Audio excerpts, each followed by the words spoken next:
नमस्कार। संत Shiromani Ravidas global skill park में आप सबका स्वागत है। मैं अवनींद्र नाथ बर्तरिया एडवांस मैकेनिकल टेक्नोलॉजी में कोर्स हेड के पद पे कार्यरत हूँ। यहाँ अभी हम एडवांस मैकेनिकल टेक्नोलॉजी की प्लांट इक्विपमेंट लैब में खड़े हैं। प्लांट इक्विपमेंट लैब में प्लांट से रिलेटेड सारे इक्विपमेंट उपलब्ध हैं, जिसमें कंप्रेसर, पंप, कन्वेयर आदि उपकरण उपलब्ध हैं, जिनमें हम उनको कैसे इंस्टॉल करना है, कैसे उनको ऑपरेट करना है, कैसे मेंटेन करना है, इन सब का प्रशिक्षण देते हैं। अधिक जानकारी के लिए हमारे प्रिंसिपल ट्रेनर श्री गोविंद शर्मा जी को मैं आमंत्रित करता हूं। नमस्कार, मेरा नाम गोविंद शर्मा है और आप अभी संत Shiromani Ravidas global skill park में हैं और मैं यहाँ पे प्रिंसिपल ट्रेनर की भूमिका में कार्यरत हूँ एडवांस मैकेनिकल टेक्नोलॉजी डिपार्टमेंट में। मुझे 15 वर्षों का औद्योगिक अनुभव है और इसके अलावा मेरे को 13 वर्षों का प्रशिक्षण का भी अनुभव है, जिसमें मैं देश विदेश में जाके ट्रेनिंग देने का मेरे को मौका मिला। और उसके बाद फिर मैं इस संस्थान में मैंने अप्रैल इसी वर्ष ज्वाइन किया है। अभी आप प्लांट इक्विपमेंट लैब में हैं, जिसमें हमारे पास मैकेनिकल टेक्नोलॉजी के तमाम इक्विपमेंट्स मौजूद हैं, जिसमें कि हम balancing, alignment, pump, compressor, conveyors के विषय में बच्चों को बेसिक से लेकर एडवांस तक की जानकारी देते हैं। मैं आपको अलग अलग स्टेशंस पे लेके चलता हूं, जिसमें आपको मैं एक ओवरव्यू दूंगा कि यहाँ पे हम किस तरह से बच्चों को प्रशिक्षित करते हैं। तो आइए हम चलते हैं बैलेंसिंग और वाइब्रेशन टेस्ट बेंच पर। तो मैं आपको लेके चलता हूँ बैलेंसिंग और वाइब्रेशन मेजरिंग मशीन पे, जिसमें कि आजकल जो हम इंडस्ट्री में जब भी जाते हैं तो हम देखते हैं कि 95% जो मशीनें होती हैं वो रोटरी नेचर की होती हैं। और जब रोटरी मशीन्स होती हैं तो स्वाभाविक रूप से उसमें वाइब्रेशंस का, अनबैलेंस की बहुत समस्याएं हम फेस करते हैं। तो अगर मान लो मशीन हमारी बैलेंस्ड है, वेल बैलेंस्ड है और वेल अलाइंड है, तो आपकी मशीन की लाइफ कम से कम 4-5 गुना बढ़ सकती है। तो इंडस्ट्री यही चाहती है कि उसकी जो मशीन्स हैं उनकी ड्यूरेबिलिटी, उनकी लाइफ लंबे समय तक चले। तो ये बैलेंसिंग किट है हमारे पास, जिसके माध्यम से हम मशीन को, शाफ्ट को, कपलिंग को बैलेंस करना सिखाते हैं बच्चों को। कि जैसे ये हमारी मोटर है और ये लवजॉय कपलिंग है और ये शाफ्ट है। और वाइब्रेशन किट को देखने के बाद आइए अब मैं आपको दिखाता हूँ कि अलाइनमेंट किट जो हमारे पास है, जो भी वो एक्वाएम यूएस द्वारा सप्लाइड है। और हम जानते हैं कि इंडस्ट्रीज़ में 50% से ज़्यादा जो इक्विपमेंट्स में जो ब्रेकडाउन आता है, उसकी मूल वजह होती है मिस अलाइनमेंट। तो अगर बच्चा अलाइनमेंट करना सीख जाता है तो उसकी ब्रेकडाउन की जो लिमिट्स हैं या जो डाउन टाइम है वो ऑलमोस्ट आधा रह जाएगा। तो ये हमारे पास अलाइनमेंट किट है, जिसमें हम ये एक्वाएम यूएस द्वारा सप्लाइड हमारा इंस्ट्रूमेंट है, जिसमें अलग अलग पैरामीटर्स फीड करते हैं, जिसका स्टेप बाय स्टेप प्रोसीजर की गाइड हमारे पास है, जिसके माध्यम से, और ये बहुत ही यूज़र फ्रेंडली है, कोई भी व्यक्ति इसको आसानी से, सहजता से इस्तेमाल कर सकता है।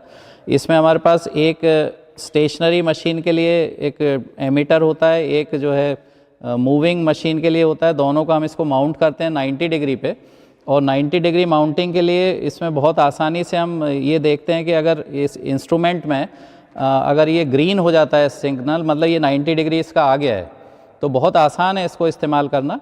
और इसमें जैसे जैसे इंस्ट्रक्शन होते हैं उसके हिसाब से हम इसको मूव कराते हैं। कभी 90 डिग्री ये घुमाते हैं जैसा उसमें इंस्ट्रक्शन आता है, उसके बाद फिर हम इसको 12 PM पे लेके आते हैं, फिर ये 3 पे लेके जाते हैं और फिर वापस लाते हैं। इतने में वो पूरी रीडिंग्स को एक्स्ट्रापोलेट कर लेता है। जैसा कि हम क्रिकेट में देखते हैं कि थर्ड अंपायर के द्वारा जो डिसीजन लिए जाते हैं वो एक्स्ट्रापोलेशन टेक्नोलॉजी के द्वारा ही लिए जाते हैं। तो इसी हिसाब से इसको, सबसे इसमें महत्वपूर्ण बात यह है कि इसको खाली हमको 180 डिग्री घुमाने की ज़रूरत पड़ती है, पूरा 360 डिग्री घुमाने की ज़रूरत नहीं है। नहीं तो कई ऐसे इक्विपमेंट होते हैं जिसमें कि 360 डिग्री घुमाने में ये इंस्ट्रूमेंट नीचे कहीं फाउल करता है। तो ये इसमें सबसे अच्छी खूबी है कि खाली इसमें हमको 180 डिग्री घुमाना है, जिसमें फाउलिंग की कोई भी संभावना ख़त्म हो जाती है। और इंडस्ट्री में जो सबसे मेजर इश्यूज़ होती हैं कि जब हम इसमें पैकिंग देते हैं मोटर में या गियर बॉक्स में, तो शिम्स की जो अवेलेबिलिटी होती है वो सबसे मेजर इश्यू होता है, जिसकी वजह से अलाइनमेंट कभी भी परफेक्ट नहीं हो पाता। हमारे पास ये SKF का अलग अलग मिलीमीटर्स के 0.7, 0.5, 0.4 ये शिम्स अवेलेबल हैं, जिससे कि हम प्रिसीजन अलाइनमेंट की ओर आसानी से बढ़ सकते हैं और हमारी मशीन जो है, जो इंटरनेशनल टॉलरेंसेज है उसके अनुरूप हम किसी भी रोटरी मशीन को अलाइन कर सकते हैं। Thank you. अलाइनमेंट किट को समझने के बाद अब मैं आपको लिए चलता हूँ कन्वेयर मशीन पे, जो कि हर प्रोसेस इंडस्ट्री की रीढ़ की हड्डी कहलाती है, क्योंकि इंडस्ट्री में सबसे ज़्यादा जो इस्तेमाल होता है वो होता है मटेरियल मूवमेंट, मटेरियल हैंडलिंग। तो ये एक बहुत ही महत्वपूर्ण मटेरियल हैंडलिंग डिवाइस है, जिससे कि कोई भी मटेरियल को एक जगह से दूसरी जगह ट्रांसफ़र करने में हमको सहजता होती है। और ये जैसा आप देख सकते हैं कि ये चेन कन्वेयर है, इसके अलावा बेल्ट कन्वेयर भी हमारे लैब में है। तो ये चेन कन्वेयर का जो दिमाग है वो इस पैनल के अंदर है और जिसकी पूरी प्रोग्रामिंग की गई है। और ये तमाम पैरामीटर्स जो आप इसमें देख सकते हैं कि loading stage, sensing stage, unloading stage, speed आप वेरिएशन कर सकते हैं डिपेंडिंग ऑन द लोड, जितना आपका लोड है उसके मुताबिक स्पीड को आप सेट कर सकते हो। ट्रैवल टाइम कि वो स्टार्टिंग स्टेशन से और एंड तक पहुंचने में कितना समय लेता है, और डिले टाइम कि दूसरा जो ऑपरेशन शुरुआत होने में कितना हमको डिले चाहिए, वो पूरी पैरामीटर्स आप यहाँ पे सेट कर सकते हैं। तो मैं आपको इसको एक डेमोन्स्ट्रेशन चला के बताता हूँ। जैसे स्टार्ट किया तो ये हमारा प्रोडक्ट है, जिसको मेरे को कन्वेयर के माध्यम से दूसरी जगह शिफ्ट करना है। और इसमें जगह जगह पे सेंसर्स लगे हुए हैं कि अगर मान लो ये प्रोडक्ट हमारा यहाँ पे आके इसमें कोई स्टैंपिंग होना है, सील लगनी है, तो यहाँ पे सेंसर लगा है, तो यहाँ पे ये ऑटोमेटिक आके रुक जाएगा और अपना वो ऑपरेशन जो भी इसमें होना है, ड्रिलिंग होना है, टैपिंग होना है या कोई मार्किंग होना है, वो होने के बाद फिर ये आगे मूवमेंट करेगा। तो जैसा हम देख रहे हैं ये ऑब्जेक्ट जा रहा है और यहाँ पे सेंसर के माध्यम से अपने आप रुक जाएगा। तो अभी हमारे 35% स्पीड पे हम इसको चला रहे हैं। इसकी स्पीड हम कम और बढ़ा सकते हैं, दोनों तरह से कर सकते हैं। ये यहाँ पे साइकिल कंप्लीट हो गई और इस तरह से हम रिपीटेड जहाँ साइक्लिक प्रोसेस है वहाँ पे इस तरह का चेन कन्वेयर ऑटोमेशन के माध्यम से हम इस्तेमाल कर सकते हैं। चेन कन्वेयर देखने के बाद अब मैं आपको ले चलता हूँ किसी भी उद्योग की सबसे महत्वपूर्ण मशीनरी की तरफ, जो कि होते हैं पंप और कंप्रेसर, जिसको कि हम यूटिलिटी इक्विपमेंट के नाम से जानते हैं। तो जैसे ये हमारे पास कंप्रेसर्स, स्क्रू कंप्रेसर रखे हुए हैं, एलगी मेक है इसका, और ये सबसे ज़्यादा इस्तेमाल होने वाले कंप्रेसर्स हैं इंडस्ट्रीज़ में, जिसका कि इसकी बिना हम किसी भी उद्योग की कल्पना नहीं कर सकते। तो ये कंप्रेसर्स हमारे पास हर बच्चे के लिए हम उसको उसका ऑपरेशन और मेंटेनेंस पार्ट समझाते हैं, और इसकी डिफरेंट सेटिंग्स जो होती है कि प्रेशर को सेट कैसे करना है, cut in cut out pressure की सेटिंग कैसे करनी है, प्रेशर स्विच को सेट कैसे करना है, फ़िल्टर कब बदलना है, ये तमाम पहलुओं के विषय में हम उसको विस्तृत जानकारी देते हैं।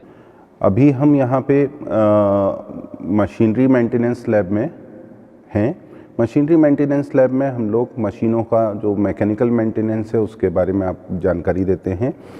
इसमें लिफ्टिंग इक्विपमेंट हैं या चेन पुली सिस्टम है या बेल्ट ड्राइव हैं, चेन ड्राइव हैं, उनके बारे में उनको कैसे इंस्टॉल करना है, कैसे बेल्ट के प्रकार क्या होते हैं, चेन के प्रकार क्या होते हैं, उनको कैसे उनका टेंशन डिसाइड करना है और मेंटेन करना है, या बियरिंग क्या होते हैं, कौन कौन से प्रकार के बियरिंग होते हैं, उनके उपयोग कहाँ कहाँ होते हैं, उसके बारे में जानकारी देते हैं। इसके बारे में ज़्यादा जानकारी देने के लिए हमारे जो मशीनरी मेंटेनेंस लैब में ट्रेनर हैं श्री विजय बोरले जी और श्री अभिषेक जैन जी, वो आपको विस्तार से जानकारी देंगे। धन्यवाद।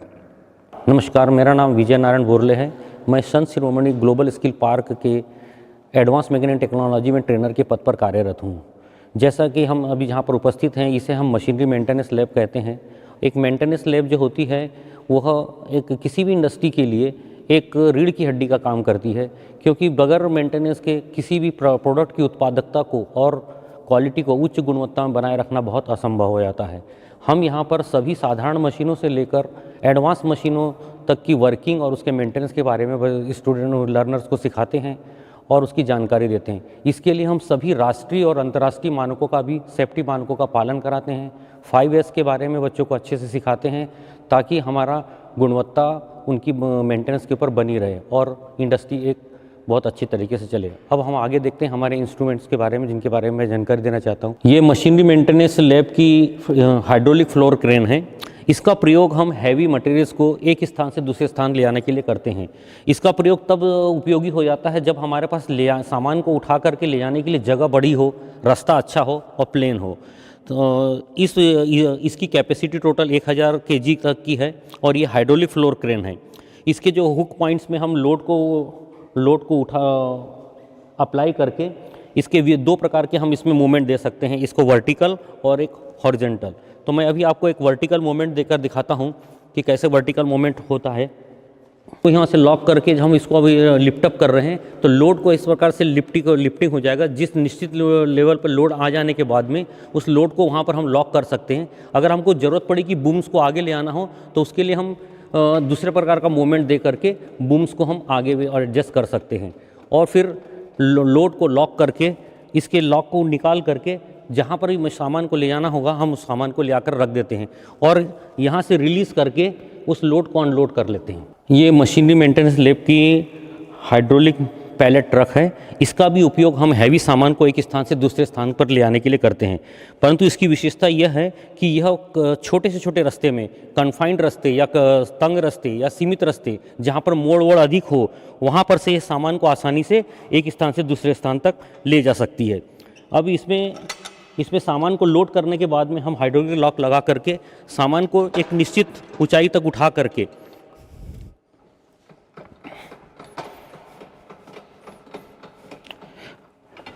हैंडल की सहायता से हम किसी भी दिशा में इसको आसानी से मूव कर सकते हैं। जैसा कि आप देख पा रहे हैं कि हम अगर इसको इस टेबल के बगल से भी गुजारना चाहें तो हम आसानी से टेबल के बगल से गुजार सकते हैं। तो यह टेढ़े मेढ़े रास्ते से सामान को शिफ्टिंग करने के उपयोगी आती है। इसके बाद हम देखेंगे कि ये हमारे पास हाइड्रोलिक फ्लोर टेबल है। इसका प्रयोग हम एक टेबल से दूसरे टेबल तक सामान उठाने के लिए करते हैं ताकि आसानी से एक टेबल से दूसरे टेबल तक सामान को स्थापित किया जा सके। यह भी सीमित जगह से सामान को इधर से उधर शिफ्टिंग करने के काम में आ सकता है। यह मशीनरी मेंटेनेंस की गैंटी क्रेन है। यहाँ पर हमने एक चेन ब्लॉक लगा के रखा है जिसकी सहायता से हम सामान को लिफ्ट करते हैं और इंडस्ट्री में हमारे को बहुत सारा सामान अनलोड या लोडिंग करना होता है ट्रकों पे या किसी भारी इक्विपमेंट्स पे एक स्थान से दूसरे स्थान तक ले जाने के लिए। तो हम यहाँ पर एक चेन ब्लॉक लगा रखे हैं। सर आपको दिखा रहे हैं कि जैसे ये चेन ब्लॉक को ऑपरेट करके हमारे को इस सामान को ऊपर नीचे किया जाता है। हम इसी क्रम में दिखाते हैं। तो जैसे वो चेन ब्लॉक देख रहे हैं उसी का एक दूसरा चेन ब्लॉक है जिसे हमने यहाँ पर डिस्पेंसन कंडीशन में रखा हुआ है। स्टूडेंट लोगों ने या लर्नर्स लोगों ने इसे अलग अलग इंस्ट्रूमेंट किया है और वही इसी को असेंबल करते हैं और उसका परफॉर्मेंस वापस जा कर के चेक करते हैं। तो ये सब करने से जब उनके हाथों से प्रैक्टिस करते हैं तो उनको किसी भी लिफ्टिंग इक्विपमेंट्स को रिपेयर करना, उसको मेंटेन करना बहुत आसान हो जाता है।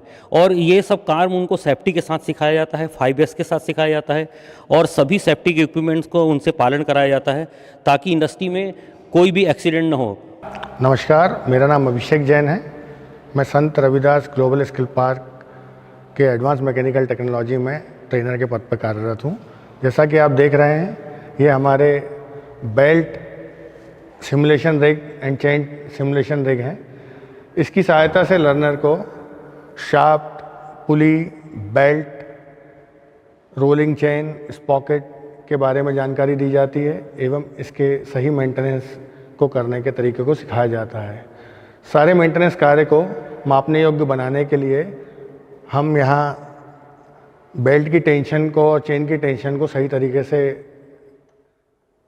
करना सिखाते हैं और इसको मेजर करना सिखाते हैं।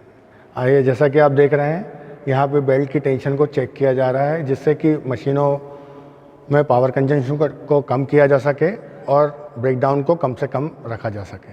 बेसिकली इस किट में 3 पार्ट होते हैं जो कि पहला स्लीव, दूसरा कॉलर और तीसरा हैमर का उपयोग किया जाता है। इसकी जानकारी प्राप्त करने के लिए इसमें चार्ट की सहायता से इनका सिलेक्शन किया जाता है। जैसा कि ये चार्ट में दिखाया गया है, हम जिस बेरिंग के नंबर को सिलेक्ट करते हैं या जिस बेरिंग को हमको बिठाना है उसके नंबर के अकॉर्डिंग हम स्लीव और कॉलर का चयन करके बेरिंग को रिग के ऊपर स्थापित करते हैं। 80 mm या उससे अधिक बोर साइज़ वाले बेरिंगों को लार्ज बेरिंग की श्रेणी में रखा जाता है इसको स्थापित करने के लिए हमारे पास इंडक्शन हीटिंग की सुविधा उपलब्ध है, जिसमें लर्नर्स बेरिंग को इंडक्शन हीट करके आसानी से शाफ्ट के ऊपर स्थापित करता है। इस इंडक्शन हीटिंग में कुछ ही समय में बेरिंग की इनर कॉलर हीट होकर एक्सपांड हो जाती है, जिससे वो आसानी से शाफ्ट पे स्थापित की जाती है। इसी क्रम में आगे ये हमारी हाइड्रोलिक प्रेस है, इसकी कैपेसिटी 20 टन है। इसकी सहायता से हम शाफ्ट के ऊपर बेरिंग को स्थापित करना सिखाते हैं। आइए हम देखते हैं ये किस तरीके से प्रयोग में लाई जाती है। जैसा कि आप देख रहे हैं, हाइड्रोलिक प्रेशर से ये बूम नीचे की तरफ मूव कर रहा है। इसके नीचे बेरिंग को स्थापित कर दिया जाता है और वो जाके शाफ्ट में फिट हो जाता है। अभी हम CAD lab advance mechanical technology department में खड़े हुए हैं। यहाँ पर 2 सॉफ्टवेयर के बारे में हम लोग सीखते हैं। एक सॉलिडवर्क्स है और दूसरा ऑटोकैड का लेटेस्ट वर्जन। ऑटोकैड में ड्राफ्टिंग क्या होती है वो सिखाई जाती है। ड्राफ्टिंग का अर्थ होता है कि किसी भी चीज़ को, स्केच को बनाना है, इंजीनियरिंग ड्राइंग को, तो वो सिखाया जाता है। सॉलिडवर्क्स में बेसिकली मॉडलिंग किसी भी ऑब्जेक्ट का 3D मॉडल कैसे क्रिएट करना है और उसका आगे उपयोग कैसे करना है। हमारे पास यहाँ पे 3D प्रिंटर भी हैं। 3D प्रिंटर में हम उसी जो 3D मॉडल बनाया गया है उसका प्रिंट ले सकते हैं। इस लैब में ट्रेनर हमारे श्री आशीष गुप्ता जी हैं। ये आपको विस्तार से आगे की जानकारी देंगे। नमस्कार, मेरा नाम आशीष गुप्ता है। मैं Sant Shiromani Ravidas global skill park में एडवांस मैकेनिकल ट्रेड में प्रशिक्षण अधिकारी के पद पर कार्यरत हूँ। आज हम जिस लैब में हैं उस लैब का नाम मैकेनिकल ड्राफ्टिंग लैब है। इस लैब में हम 2D और 3D ड्राइंग बनाते हैं और जिस ड्राइंग को बनाने में हमें जो यूज होता है वो कैड मॉडल यूज होता है। इस कैड मॉडल में हम सॉलिडवर्क्स के थ्रू कैड मॉडल को कंप्लीट करते हैं। आइए हम सॉफ्टवेयर पे कैड मॉडल की ड्राइंग को समझते हैं।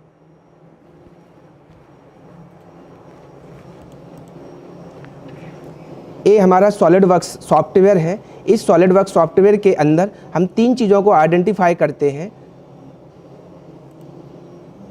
सबसे पहला हमारा इसमें रहता है पार्ट डिजाइन, सेकंड नंबर पे रहता है असेंबली, थर्ड नंबर पे रहता है ड्राइंग। हमने अभी प्रेजेंट में जीएसपी लोगो को कंप्लीट किया है। इस जीएसपी लोगो को बनाने में हमने डिफरेंट तरीके के पैरामीटर्स यूज किए हैं। सबसे पहले हमने यहाँ पे इसका पार्ट मॉडल कंप्लीट किया है। पार्ट मॉडल कंप्लीट को हमने extrude, press pull, revolve, sweep इन कमांड का यूज करके हमने इस लोगो को कंप्लीट किया है। बेसिकली हम इस सॉफ्टवेयर के थ्रू मैकेनिकल का, ऑटोमोबाइल का, इंटायर इंजीनियरिंग ड्राइंग का हम यहाँ पे 3D मॉडल बना सकते हैं। अपार्ट फ्रॉम हम यहाँ पे नॉन टेक्निकल, मेडिकल में, एरोस्पेस में, आर्मी में, डिफेंस में, इस सारे तरीके की ड्राइंग इस सॉफ्टवेयर के थ्रू बनाते हैं। आजकल इस सॉफ्टवेयर का यूज इसलिए ज़रूरी है क्योंकि हम इसका 3D मॉडल बनाने के बाद हम एक प्रोटोटाइप डेवलप करते हैं और वो प्रोटोटाइप मैकेनिकल इंजीनियरिंग की एक जो क्रीम लेयर ब्रांच है उसको एक प्रोटोटाइप कंप्लीट करता है। अभी हमने 3D मॉडल को सॉलिडवर्क्स के थ्रू समझा हुआ है। अब हम उस 3D मॉडल को डेस्कटॉप 3D प्रिंटर के माध्यम से उसका प्रोटोटाइप डेवलप करेंगे। प्रोटोटाइप डेवलप करने के लिए हमें पहले 3D ड्राइंग का होना ज़रूरी है। आइए हम देखते हैं 3D प्रिंटिंग के थ्रू कैसे प्रोटोटाइप बनाते हैं। हमारे यहाँ पे प्रथम का डेस्कटॉप मॉडल रखा हुआ है 3D प्रिंटर का। इसमें हमने सॉलिडवर्क्स का ड्राइंग को इंपोर्ट किया है CGS फाइल में और CGS फाइल कंप्लीट होने के बाद इसका G कोड कन्वर्ट किया है। G कोड को बनाने के बाद इस सारी मशीनों में हमने इसमें प्रिंटिंग के लिए लगाया हुआ है। इसमें हमने कुछ समय बाद हमारे पास एक प्रोटोटाइप बनके कंप्लीट हो जाता है और वो जो प्रोटोटाइप बनता है वो इस तरीके के प्रोटोटाइप बनके आता है। अभी हमने GSP का एक लोगो बनाया हुआ है। इस लोगो को बनाने के लिए हमने सॉलिडवर्क्स का हेल्प लिया है और डेस्कटॉप का जो 3D प्रिंटर मॉडल है उसके थ्रू हमने यहाँ पे इस प्रोडक्ट को बनाया हुआ है। अभी हम यहाँ पे फैब्रिकेशन लैब में हैं और फैब्रिकेशन लैब में हम लोग कैसे किसी जॉब को फैब्रिकेट करना है दी हुई ड्राइंग के अनुसार, हैंड टूल्स का उपयोग करते हुए, विभिन्न फिटिंग ऑपरेशंस का उपयोग करते हुए और विभिन्न प्रकार के मेजरिंग इंस्ट्रूमेंट का उपयोग करते हुए दी हुई ड्राइंग, इंजीनियरिंग ड्राइंग के अनुसार जॉब को बनाया जाता है। इस लैब के बारे में विस्तार से जानकारी हमारे ट्रेनर श्री जगदीश चिड़ार जी एवं डॉक्टर केशव सिंह जी आपको विस्तार से जानकारी देंगे। धन्यवाद। मैं Jagdish Prasad चिरार Sant Shiromani global Ravidas skill park में एज ए ट्रेनर के पद पर कार्यरत हूँ। यहाँ पर हम प्रोजेक्ट रियलाइजेशन लैब में प्रोजेक्ट एवं रिसर्च डेवलपमेंट का कार्य देखेंगे। जितनी यहाँ अत्यधिक मशीनें हैं, मेजरिंग टूल, कटिंग टूल और प्रिसीजन टूल हैं, उनका उपयोग करते हुए हम रिसर्च डेवलपमेंट का कार्य देखेंगे। अभी हम फैब्रिकेशन लैब में खड़े हैं, जिसकी डिटेल जानकारी हमारे डॉक्टर साहब देंगे। नमस्कार, मेरा नाम डॉक्टर केशव सिंह है। मैं Sant Shiromani Ravidas global skill park में एडवांस मैकेनिकल टेक्नोलॉजी विभाग में ट्रेनर के पद पर कार्यरत हूँ। ये अभी वर्तमान में हम फैब्रिकेशन लैब में हैं। फैब्रिकेशन लैब में यहाँ मेंटेनेंस और मशीन से संबंधित जॉब बनाए जाते हैं, जिसकी बनाने की पूरी प्रक्रिया को मैं यहाँ समझाना चाहता हूँ। ये हमारा वर्क पीस और रॉ मटेरियल का मार्किंग एंड मेजरमेंट सिस्टम है। यहाँ हम वर्क पीस, जैसा कि हमने यहाँ रखा हुआ है, एक इस तरीके के रॉ मटेरियल को लेते हैं और उसकी मार्किंग ड्राइंग के हिसाब से की जाती है। देन इसके बाद हम अदर मार्किंग टूल्स जैसे कि ये बेबल प्रोटेक्टर और एंगल प्लेट का इस्तेमाल करते हुए हम कंप्लीट मार्किंग करते हैं। देन हम कटिंग स्टार्ट करते हैं।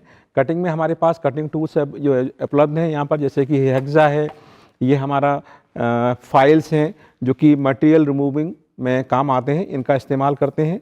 इसके बाद हम फाइनली ड्राइंग के अनुसार कंप्लीट जॉब बनाते हैं। यहाँ पर हमारे पास कुछ लर्नर्स के द्वारा बनाए गए जॉब उपलब्ध हैं। इस तरीके ये ड्राइंग के हिसाब से कंप्लीट जॉब है, जिसमें कि एक तरफ हम देख रहे हैं यू स्लॉट्स कट किया गया है और दूसरी तरफ V and straight slots cutting है। सेंटर में यहाँ पहले हमने ड्रिल किया है। ड्रिल करने के बाद में उसमें टिपिंग यानी कि इंटरनल थ्रेड्स डेवलप की गई हैं। इनका उद्देश्य ये रहता है कि अगर कहीं हमें मेंटेनेंस में या मशीन्स में इस तरीके की जॉब या वर्कपीस की ज़रूरत होती है तो वहाँ हम इनको इस्तेमाल करते हैं।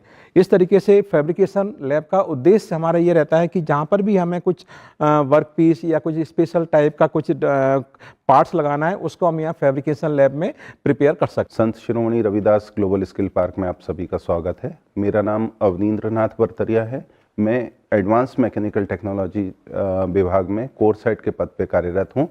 अभी हम इलेक्ट्रो हाइड्रोलिक्स लैब में खड़े हैं। इलेक्ट्रो हाइड्रोलिक्स लैब में हाइड्रोलिक टेक्नोलॉजी के बारे में विस्तार से प्रशिक्षण दिया जाता है।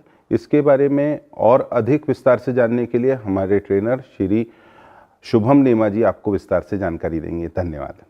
नमस्कार, मेरा नाम शुभम नेमा है। मैं Sant Shiromani Ravidas global skill park Bhopal के एडवांस मैकेनिकल टेक्नोलॉजी डिपार्टमेंट में electro hydraulic and electropneumatic lab में ट्रेनर के पद पे पदस्थ हूँ। आइए मैं आपको अपने हाइड्रोलिक लैब में मेरी जो टेस्ट बेंच है उसको मैं आपको दिखाता हूँ। ये हमारी हाइड्रोलिक टेस्ट बेंच है। हमारे पास यहाँ पर ऐसी 20 टेस्ट बेंच यहाँ पे उपलब्ध हैं, जिससे हम बच्चों को यहाँ पे हैंड्स ऑन प्रैक्टिस कराते हैं। ये हाइड्रोलिक में हमें बेसिकली जो है ऑयल, जो प्रेशराइज फ्लूइड है, इसमें हम ऑयल यूज़ करते हैं हाइड्रोलिक में, उसका इस्तेमाल करके हम मैकेनिकल वर्क को करते हैं। जैसे कि आप लोगों ने देखा होगा जेसीबी, हाइड्रा या हाइड्रोलिक प्रेस वगैरह में आपने देखा होगा। इसमें क्या होता है कि हमें प्रेशराइज फ्लूइड का यूज़ करके हमें हमारे सिलेंडर को मूव कराना होता है, जिसकी कंट्रोलिंग जो है वो हमारे पास होनी चाहिए। उसको कंट्रोल करने के लिए हमें जो है ये कुछ वॉल्स का यूज़ करना होता है। वो सारे ही वॉल्स इस बेंच में जो है हमारे पास अवेलेबल हैं। बेसिकली हमें 3 चीज़ों को कंट्रोल करना होता है हाइड्रोलिक में। उसमें पहली चीज़ है जो कि हमें हाइड्रोलिक में हमें ऑयल का जो फ्लो को कंट्रोल करना होता है। ऑयल के फ्लो को कंट्रोल करके हम अपने सिलेंडर की स्पीड को कंट्रोल कर सकते हैं। सेकेंडली हमें हमारे जो ऑयल का प्रेशर है उसको कंट्रोल करना होता है। प्रेशर को कंट्रोल करके हम हमारे सिलेंडर की पावर को कंट्रोल कर सकते हैं। और थर्ड वन इज़ हमें उसके ऑयल की डायरेक्शन को कंट्रोल करना होता है। डायरेक्शन को कंट्रोल करने से हम हमारे पिस्टन सिलेंडर का जो है उसके डायरेक्शन को फॉरवर्ड या रिवर्स डायरेक्शन में कर सकते हैं। यहाँ पर हमारे पास सभी तरह के वॉल्व्स अवेलेबल हैं, जिनसे हम इंडस्ट्रियल सर्किट्स जो इंडस्ट्री में अलग अलग यूज़ होते हैं वो हम यहाँ पर प्रैक्टिस कर सकते हैं। इन होज पाइप्स के थ्रू हम सारे वॉल्व्स को कनेक्ट करके जो भी सर्किट है उसको यहाँ परफॉर्म करके देखा जा सकता है। यहाँ पर अभी मैंने जो है एक सीक्वेंस सर्किट को जोड़ा हुआ है, जिसको मैं अभी आपको रन करके दिखाता हूँ। इसमें 2 सिलेंडर रहेंगे। पहले ए सिलेंडर मूव होगा, देन फिर बी सिलेंडर मूव होगा। फिर जैसे ही मैं डायरेक्शन कंट्रोल वॉल्व से मेरे डायरेक्शन, ऑयल की डायरेक्शन को चेंज करूँगा तो मेरा एक सिलेंडर वापस जाएगा, देन फिर सेकेंड सिलेंडर वापस आएगा। अब हम चलते हैं पंप की ओर। ये हमारा वेरिएबल डिस्प्लेसमेंट पिस्टन पंप है, जो कि इंडस्ट्री में अभी सबसे ज़्यादा डिमांड पर है। ये एनर्जी सेविंग में भी सबसे आगे है, मतलब पिस्टन पंप और वेन पंप से ज़्यादा ये एफिशिएंट पंप है। इसकी हम लोग ये यहाँ पर पूरा डिसमेंटल करके बच्चों को दिखाते हैं। पहले हम लोग डिसमेंटल का डेमो करते हैं बच्चों को, देन फिर इंडिविजुअली हर एक लर्नर जो है वो इस पंप की डिसमेंटलिंग करता है, देन फिर इसको पॉलिश करके, इसका मेंटेनेंस करके, अगेन इसकी असेंबली करके इसको हम फिर इसकी इफ़िशियंसी रीचेक करते हैं। ये इसके पार्ट्स हैं, यहाँ पर ये इसकी श्वेस प्लेट है एंड ये इसके पिस्टन्स हैं सारे। ये पिस्टन इसको फिर अगेन हम लोग असेंबली करके इसकी इफ़िशियंसी चेक करते हैं। नमस्कार, हम लोग इस समय संत Shiromani Ravidas global skill park के एडवांस मैकेनिकल डिपार्टमेंट की इलेक्ट्रो हाइड्रोलिक लैब में है। हमारे पास यहाँ पर एक जेसीबी का एक वर्किंग मॉडल है, ये रहा वो मॉडल। इसको हम लोग इलेक्ट्रो हाइड्रोलिक से कंट्रोल करके दिखाएंगे। यहाँ पर हमारे पास इसमें ये सिलेंडर्स, हाइड्रोलिक सिलेंडर्स हैं, यहाँ पर 4 सिलेंडर्स हैं जो कि होज पाइप से कनेक्टेड हैं। जैसा कि मैंने आपको बताया था, हमें इसमें 3 चीज़ों का कंट्रोल करना होता है, एक प्रेशर, फ्लो और डायरेक्शन। प्रेशर की कंट्रोलिंग हमारे पास प्रेशर रिलीफ वाल्व जो कि पावर पैक में इंस्टॉल्ड है, उससे कंट्रोल्ड वे में हमारे पास सेट प्रेशर यहाँ पर अवेलेबल है। ये रहे हमारे इलेक्ट्रो डायरेक्शन कंट्रोल वाल्व जो कि सोलेनॉइड इलेक्ट्रिकल से ऑपरेटेड है। देन दिस वन इज़ ये फ्लो कंट्रोल वाल्व है जिससे कि हम इसके सिलेंडर की स्पीड को कंट्रोल किया जा सकता है। यहाँ पर हम लोग इसे इलेक्ट्रिक मॉड्यूल से रन करके देखेंगे, जो कि यहाँ पर हमारे पास पुश बटन्स हैं जिनको हम ऑपरेशन से, यहाँ पर जो सोलेनॉइड वाल्व्स हैं वो इस डायरेक्शन कंट्रोल वाल्व की डायरेक्शन को चेंज करेंगे जिससे कि हमारे जो सिलेंडर्स हैं वो अप एंड डाउन होंगे। तो हम इसकी वर्किंग देख लेते हैं एक बार।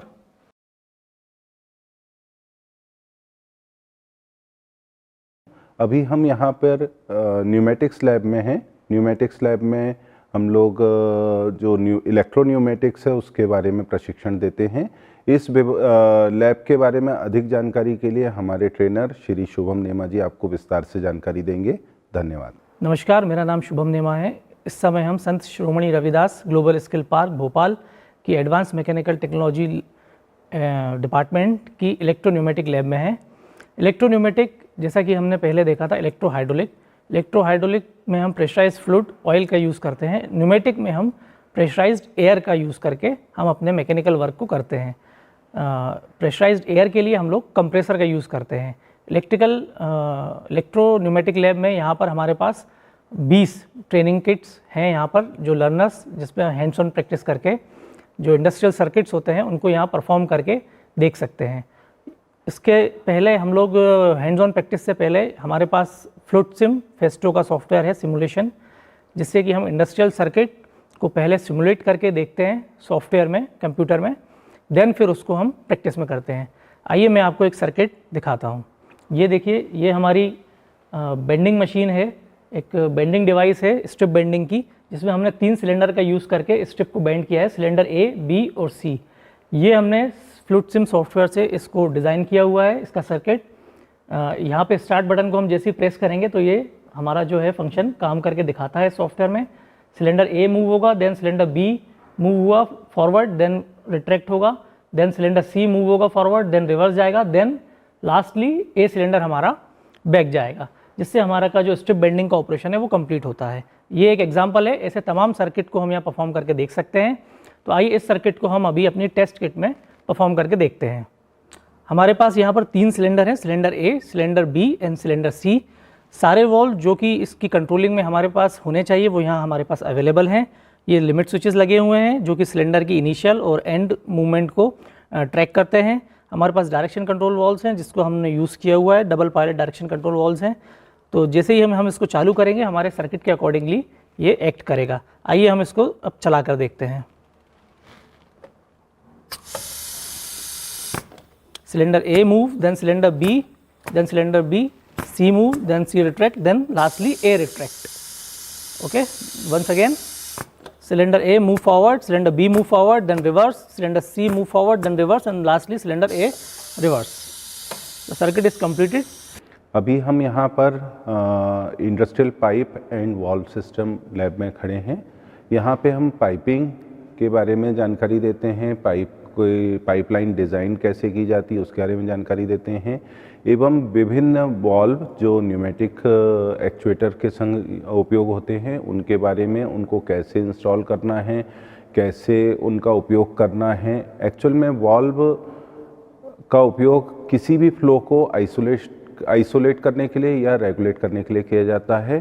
तो उन वाल्व को कैसे उपयोग में लाना है, इस बारे में हम लोग यहाँ पे आपको प्रशिक्षण देते हैं। इस बारे में, इस लैब के बारे में और अधिक जानकारी के लिए हमारे प्रिंसिपल ट्रेनर श्री गोविंद शर्मा जी आपको विस्तार से बताएंगे।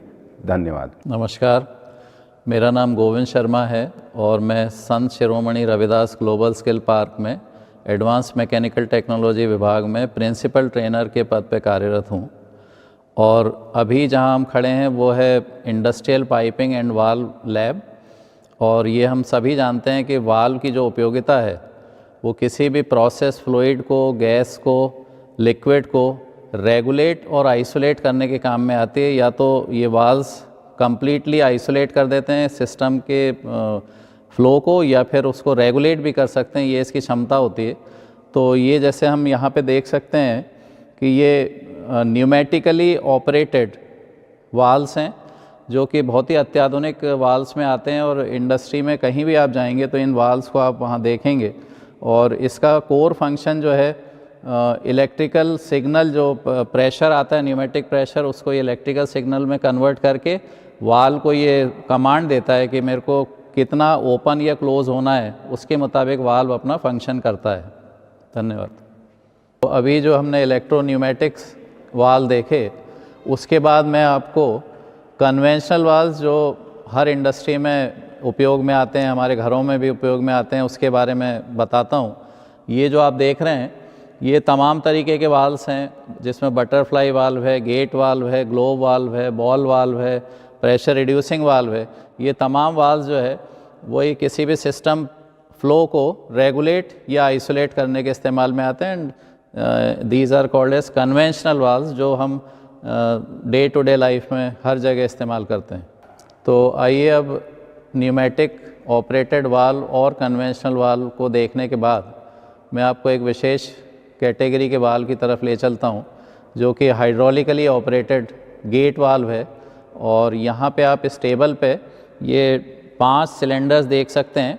और नीचे हम देख रहे हैं कि एक पावर पैक है जो इस को चलाने के लिए पावर जनरेट करता है, जिसमें कि एक मोटर है, एक टैंक है, ऑयल है, प्रेशर रिलीफ वाल्व है, डायरेक्शन कंट्रोल वाल्व है, जिसकी मदद से मैं इस एक्चुएटर को ऑपरेट करता हूँ। तो एक बार पाइप में ऊपर से हम ऑयल डालते हैं तो ये क्लोज़ होता है और नीचे से ऑयल ड्रेन होता है, और नीचे से जब प्रेशर देते हैं तो ये ऊपर की तरफ जाएगा और वाल्व को खोल देगा। इस तरह से इसका ऑपरेशन है। और बच्चों से हम इसको पूरा डिसमेंटल करवाते हैं ताकि बच्चा इंटरनल कंस्ट्रक्शन को समझ पाए, ट्रबल शूटिंग प्रोसीजर समझ पाए कि अगर इसमें कोई प्रॉब्लम हो रही है, अगर ये लोड नहीं ले रहा तो क्या क्या संभावित समस्याएं हो सकती हैं। वो सभी चीज़ों को जानने के लिए वो इसको डिसमेंटल करता है, असेंबल करता है, हर सील का नाम बताता है और पूरे सिस्टम को समझने में उसको बहुत आसानी हो जाती है।